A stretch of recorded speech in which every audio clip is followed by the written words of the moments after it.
আপনি কি তৈরি করতেছেন এটা? রিয়াল তৈরি করতেছি। বাবারা করে গেছে 40-50 বছর, আমরা করতেছি 20-25 বছর ধরে। শুধু রিয়ালি? খালি রিয়ালি। এটা কি কাটে? এটা মেয়াগিনি কাঠটা 9 ইঞ্চি বা 18 ইঞ্চি। তারপরে কি কাজ করেন? পরে এটা সেন্টার করে মাঝামাঝি করে 4টা ভাগ করি।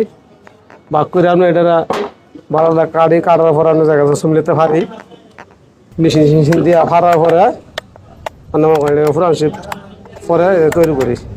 আচ্ছা, ওই পিছনে যেগুলো আপনি কাটছেন এতক্ষণ একটু দেখান তো একটা।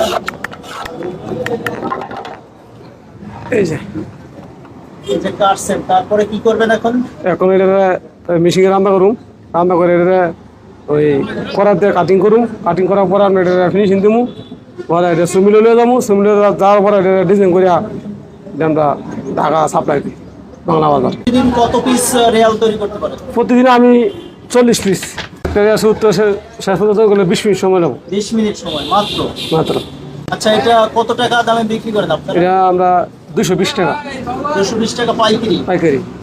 খুচরা তো অনেক বেশি। খুচরা অনেক বেশি, খুচরা 300-400 টাকা, বাংলা বাজার নিয়ে 300-400 টাকা বাজার।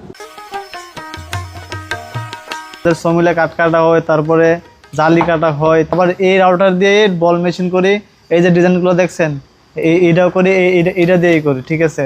করার পর তারপরে এনেও 2টা বোতাম বসবে, বোতাম বসার পরে তারপরে মাল মনে করেন রিয়ালটা রঙানো হবে, রঙানোর পরে সমিলে যাবে, সমিলে যায় এটা কিন্তু আস্তা কিন্তু, ঠিক আছে।